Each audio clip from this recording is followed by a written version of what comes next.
Israel está dividido e a sombra da idolatria paira sobre a terra.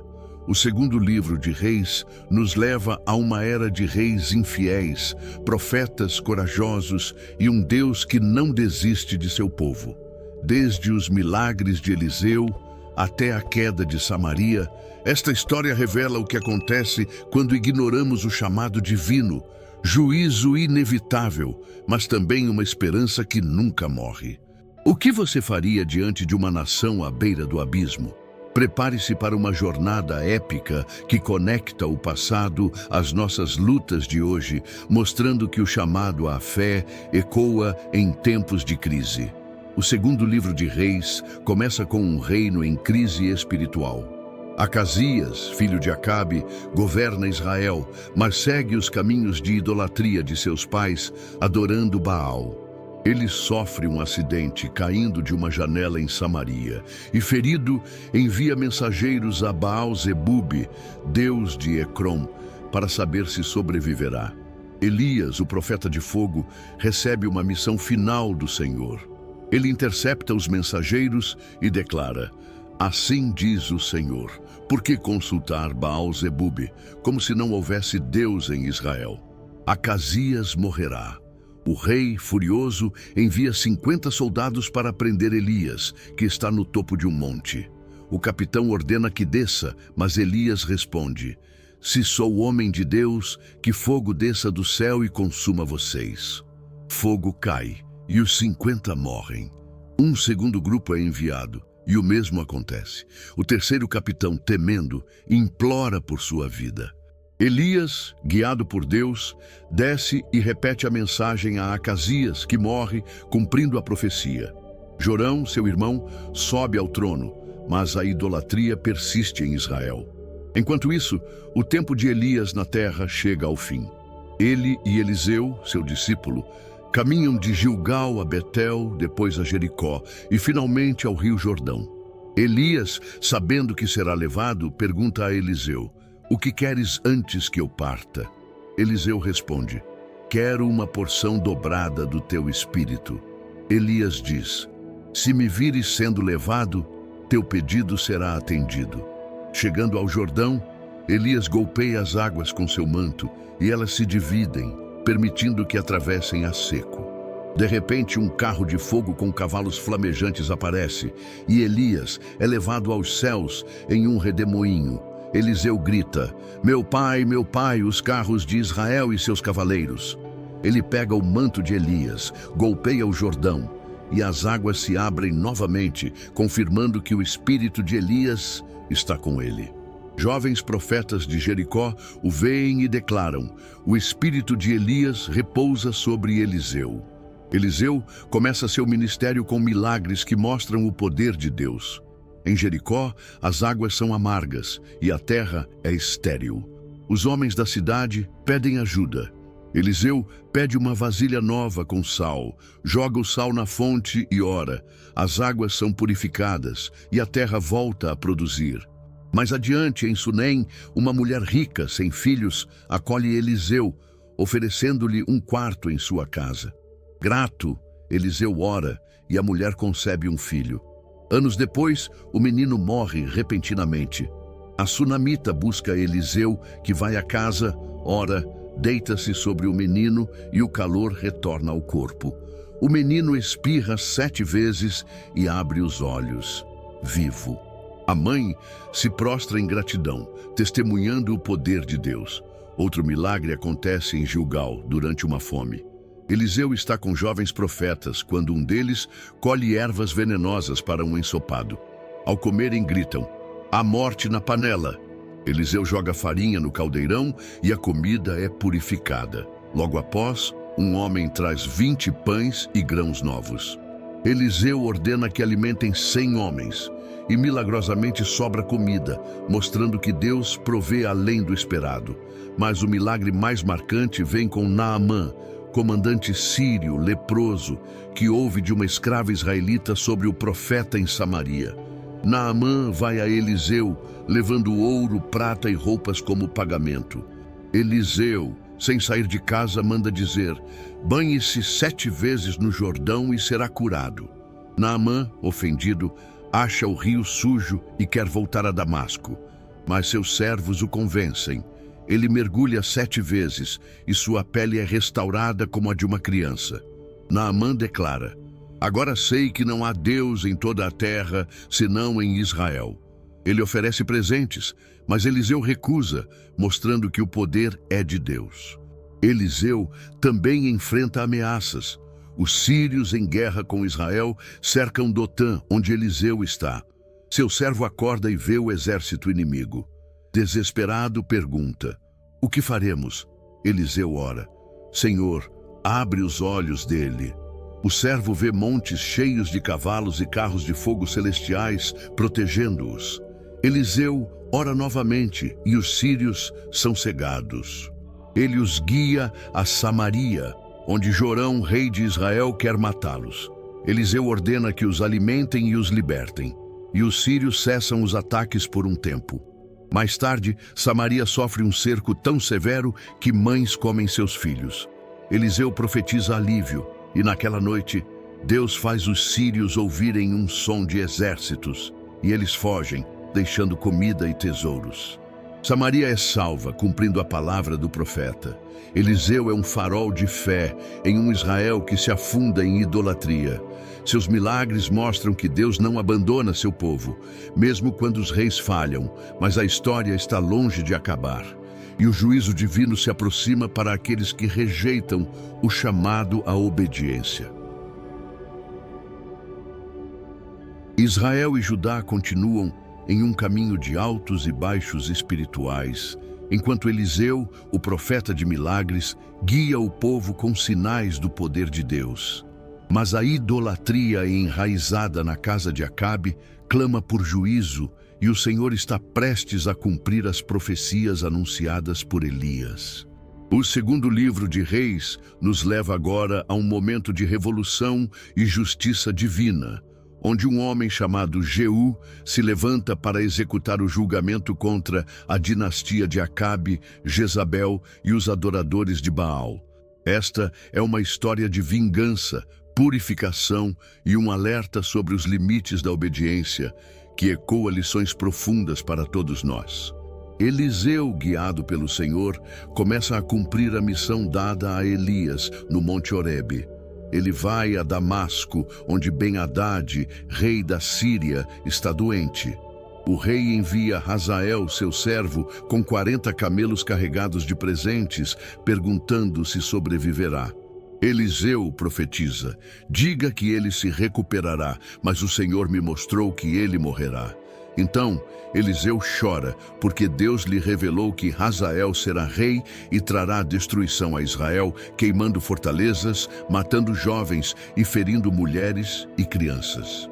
Hazael retorna, mata Ben-Hadad, sufocando-o com um pano molhado, e toma o trono, cumprindo a palavra de Deus. Enquanto isso, em Judá, Jorão, filho de Josafá, sobe ao trono. Ele casa-se com Atalia, filha de Acabe, e segue os caminhos de idolatria da casa de Acabe, afastando-se da fidelidade de seu pai. Jorão reina por 8 anos, e Edom se rebela contra Judá, enquanto Jorão luta para manter o controle. Em Israel, Jorão, filho de Acabe, governa, mas a influência maligna de sua mãe Jezabel ainda paira sobre a nação. Eliseu chama um jovem profeta e o envia a Ramote-Gileade, onde os comandantes de Israel estão em guerra contra a Síria. O profeta leva um frasco de óleo e procura Jeú, filho de Jeosafá, neto de Ninsi, um oficial do exército. Em um quarto privado, o profeta unge Jeú com óleo e declara: assim diz o Senhor, unjo-te rei sobre Israel, ferirás a casa de Acabe, teu senhor, e vingarás o sangue dos profetas mortos por Jezabel. O profeta foge, e os outros comandantes, vendo Jeú, perguntam o que aconteceu. Ele responde: fui ungido rei. Os homens tocam trombetas, colocam suas capas sob os pés de Jeú e gritam: Jeú é rei. A revolução começa. Jeú não perde tempo. Ele parte em sua carruagem para Jizreel, onde Jorão de Israel e Acasias, rei de Judá, estão juntos, recuperando-se de feridas da guerra. Um vigia em Jizreel avista Jeú e avisa Jorão. O rei envia 2 mensageiros, que se juntam a Jeú, rendendo-se a ele. Jorão e Acasias, preocupados, saem em carruagens para encontrar Jeú na vinha de Nabote, o mesmo lugar onde Acabe cometeu injustiça. Jorão pergunta: "A paz, Jeú?" Ele responde: "Que paz pode haver com as feitiçarias de tua mãe Jezabel?" Jorão tenta fugir, gritando a Acasias: "Traição!" Mas Jeú dispara uma flecha que atravessa o coração de Jorão e ele morre. Acasias também foge, mas Jeú o persegue até Megido, onde Acasias é ferido e morre. O corpo de Jorão é jogado na vinha de Nabote, cumprindo a profecia de Elias sobre o sangue de Acabe. Jeú segue para Jizreel, onde Jezabel, sabendo do destino de seu filho, se prepara para enfrentá-lo. Ela pinta os olhos, adorna a cabeça e olha pela janela do palácio zombando. "Tens paz, Zinri, assassino de teu senhor?" Jeú, sem hesitar, ordena aos eunucos do palácio: "Joguem-na." Eles obedecem e Jezabel cai da janela, seu sangue manchando as paredes e o chão. Cavalos pisoteiam seu corpo e Jeú entra para comer e beber. Mais tarde, ele manda enterrá-la, dizendo: "Ela era filha de rei." Mas quando os servos vão buscá-la, só encontram seu crânio, pés e mãos. Os cães a devoraram, como Elias profetizara. Os cães comerão Jezabel junto ao muro de Jizreel. Jeú continua sua missão de erradicar a casa de Acabe. Ele envia cartas a Samaria, onde os líderes guardam os 70 filhos de Acabe. Jeú ordena que os matem, ameaçando quem desobedecer. Os líderes, temendo, decapitam os 70 e enviam suas cabeças a Jeú em cestos. Ele as expõe em 2 pilhas na entrada da cidade, declarando: "O Senhor cumpriu sua palavra contra Acabe." Jeú também mata os parentes de Acabe, seus oficiais e amigos, apagando sua linhagem. Depois, encontra 42 parentes de Acasias, rei de Judá, que viajavam para visitar a família real. Jeú os executa sem piedade, eliminando qualquer apoio à casa de Acabe. A purificação não para. Jeú volta sua atenção aos adoradores de Baal, que Jezabel protegeu por anos. Ele trama um plano astuto, proclamando: "Acabe serviu Baal pouco, Jeú o servirá muito mais." Convoco todos os profetas e adoradores de Baal para um grande sacrifício. Os seguidores de Baal, confiantes, enchem o templo em Samaria.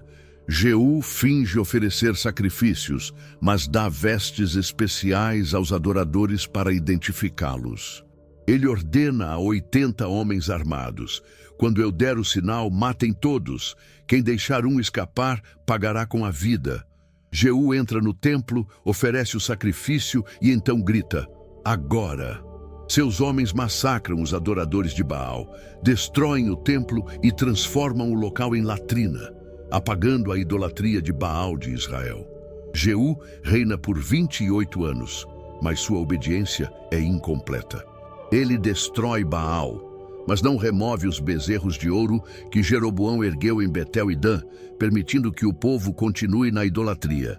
Deus promete que a dinastia de Jeú durará até a 4ª geração por causa de sua justiça contra Acabe, mas também avisa que Israel sofrerá por sua desobediência. Durante seu reinado, Hazael, rei da Síria, ataca Israel, tomando terras além do Jordão, incluindo Gileade e Bazã.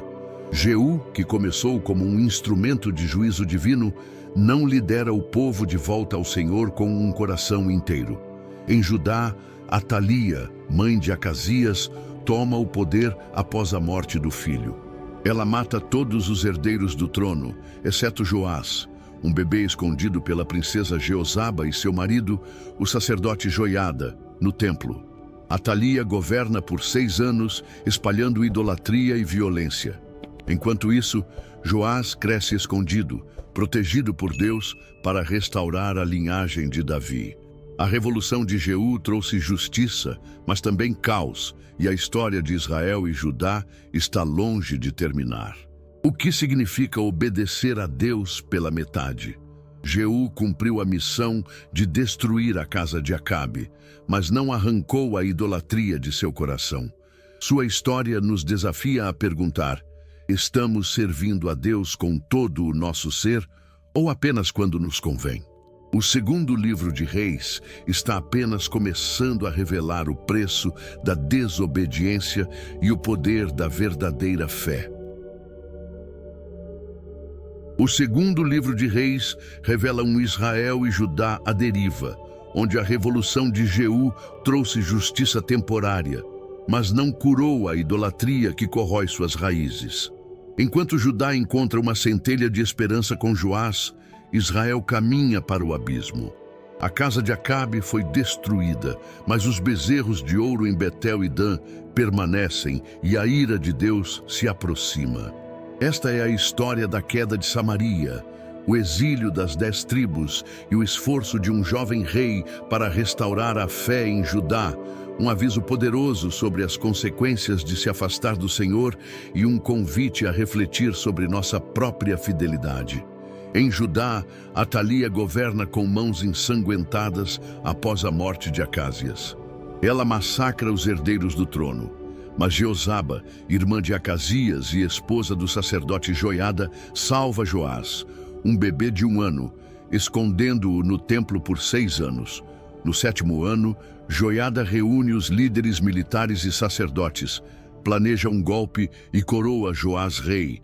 Atalia, ouvindo os gritos de "Viva o rei!", corre ao templo, mas Joiada ordena sua execução fora do santuário. Joás, aos 7 anos, começa seu reinado de 40 anos, guiado por Joiada. Ele restaura o templo, ordenando a coleta de dinheiro para reparos e remove os altares pagãos, trazendo Judá de volta à lei de Moisés. Mas, após a morte de Joiada, Joás cede à pressão dos príncipes e permite a idolatria, levando ao assassinato de Zacarias, filho de Joiada, que o repreendeu. 2 servos vingam Zacarias, matando Joás em sua cama, e Amazias, seu filho, assume o trono. Enquanto isso, Israel enfrenta um declínio inevitável.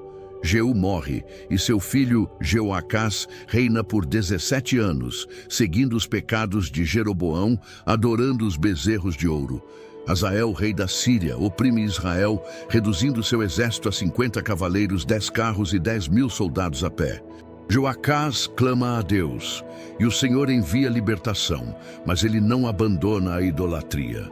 Seu filho Jeoás, que reina por 16 anos, continua no mesmo caminho, embora venha a respeitar Eliseu antes de sua morte. Eliseu, já doente, profetiza a Joás 3 vitórias contra a Síria, usando um gesto simbólico de atirar flechas. Joás obedece parcialmente, mas sua fé é fraca, e os sírios continuam uma ameaça. O fim de Israel se aproxima. Jeroboão, filho de Jeoás, reina por 41 anos, restaurando as fronteiras de Israel como Jonas profetizou, mas mantendo a idolatria. Após sua morte, seu filho Zacarias reina por 6 meses, mas é assassinado por Salum, que reina por 1 mês antes de ser morto por Menahem. Menahem reina por 10 anos, pagando tributo ao rei da Assíria, Pu, com 1000 talentos de prata, taxando cada homem rico em 50 ciclos.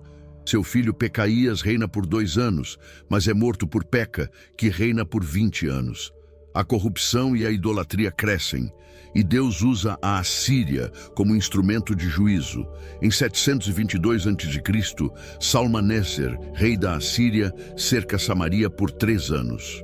O rei Oséias, que reinou por 9 anos, tenta resistir, mas Samaria cai.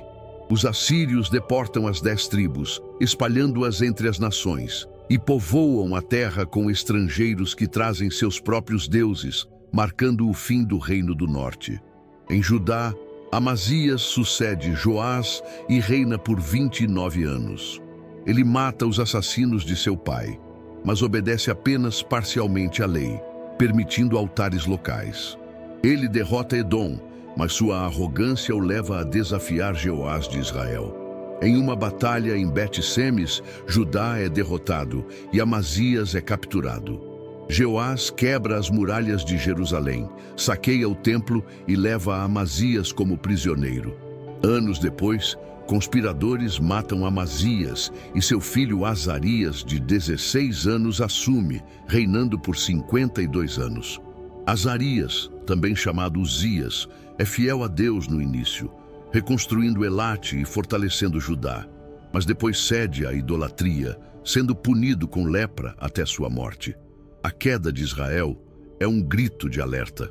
A idolatria, que começou com Jeroboão, floresceu sob seus reis, levando ao exílio. Samaria, outrora forte, agora é um vazio, e Judá luta para se manter fiel.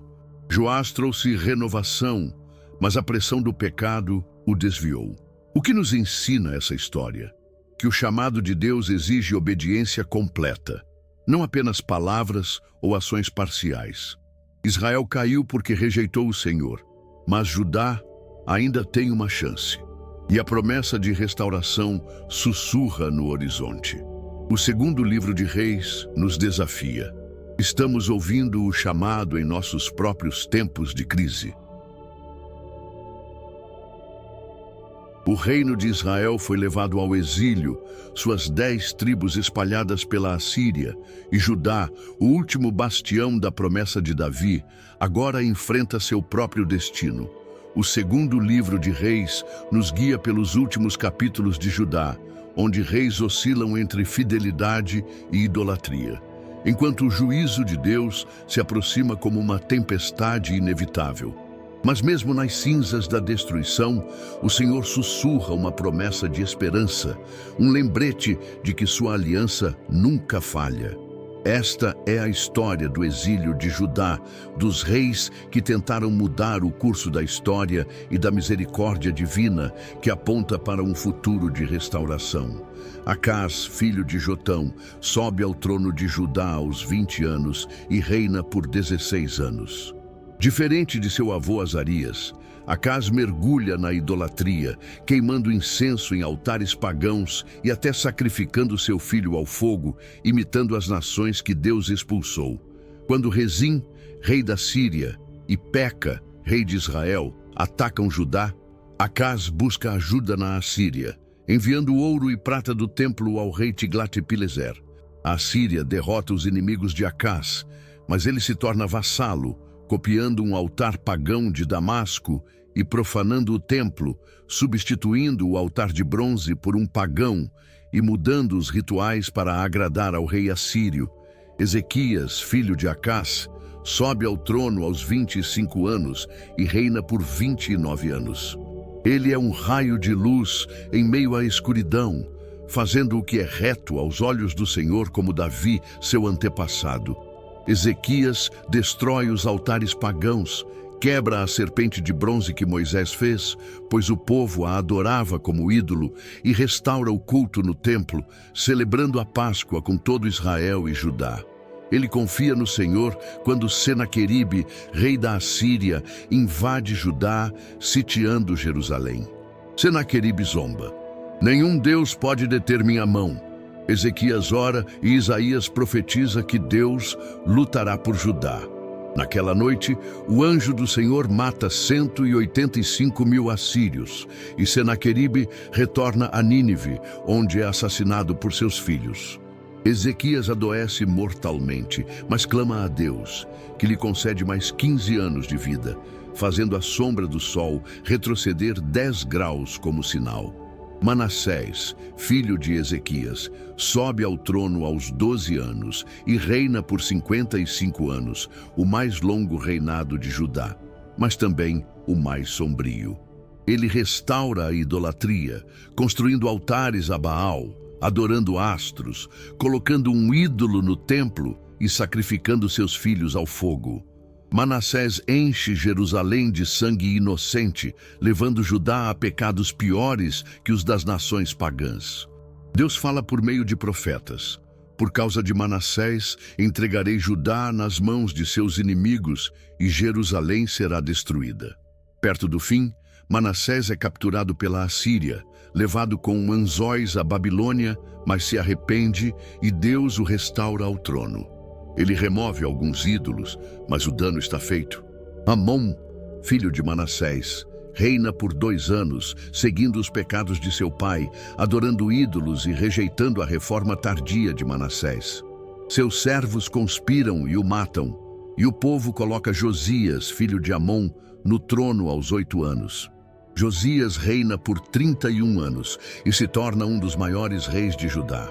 Aos 26 anos, ele ordena a restauração do templo, onde o sacerdote Hilquias encontra o livro da lei, esquecido por gerações. Josias rasga suas vestes ao ouvir as palavras, temendo o juízo de Deus. Ele reúne o povo, renova a aliança, destrói os altares pagãos, queima ídolos e celebra a Páscoa como nunca antes, purificando Judá e até os remanescentes de Israel.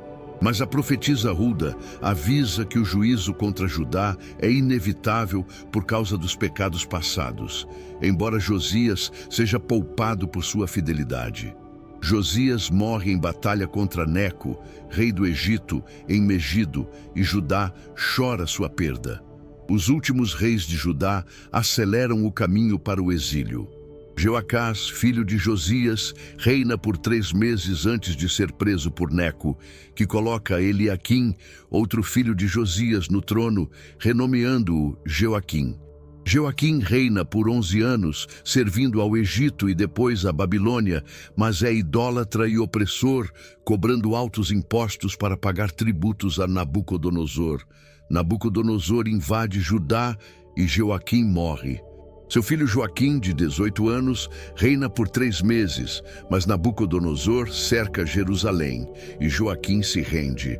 Nabucodonosor leva Joaquim, sua família, os nobres e os tesouros do templo para a Babilônia, deixando Zedequias, tio de Joaquim, como rei. Zedequias reina por 11 anos, mas se rebela contra Nabucodonosor, que retorna, sitia Jerusalém por 2 anos e a destrói em 587 a.C. O templo é queimado, as muralhas caem e o povo é levado ao exílio. Gedalias é nomeado governador, mas é assassinado, e os remanescentes fogem para o Egito, levando Jeremias à força. No meio das cinzas, um vislumbre de esperança brilha.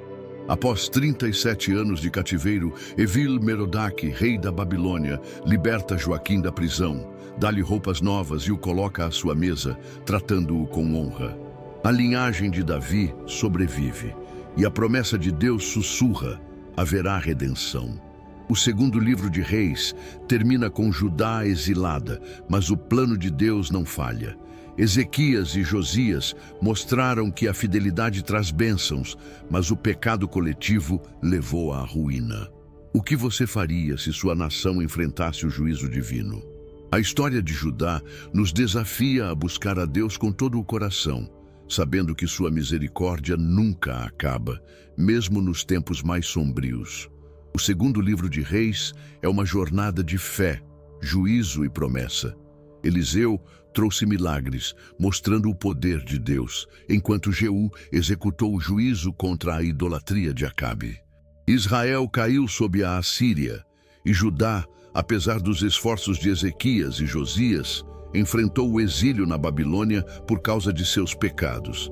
Mas mesmo na destruição, Deus preservou a linhagem de Davi, apontando para uma esperança eterna. Esta história nos ensina que a obediência a Deus traz vida, enquanto o pecado leva à ruína. Ainda assim, a misericórdia divina nunca falha, chamando-nos de volta mesmo em nossas falhas. O que ressoou com você nesta narrativa? Hoje, somos desafiados a abandonar nossos ídolos modernos e confiar no Senhor com um coração inteiro, sabendo que sua promessa de redenção permanece viva. Chegamos ao fim desta saga e sua voz é essencial. Nos comentários, compartilhe. Qual lição do segundo livro de Reis tocou sua alma? Um milagre, um rei, uma promessa? Queremos ouvir você. Curta este vídeo, compartilhe com quem precisa de esperança e inscreva-se no canal para mais histórias que iluminam a fé. Que o Deus de Eliseu e Josias guie seus passos com amor e verdade.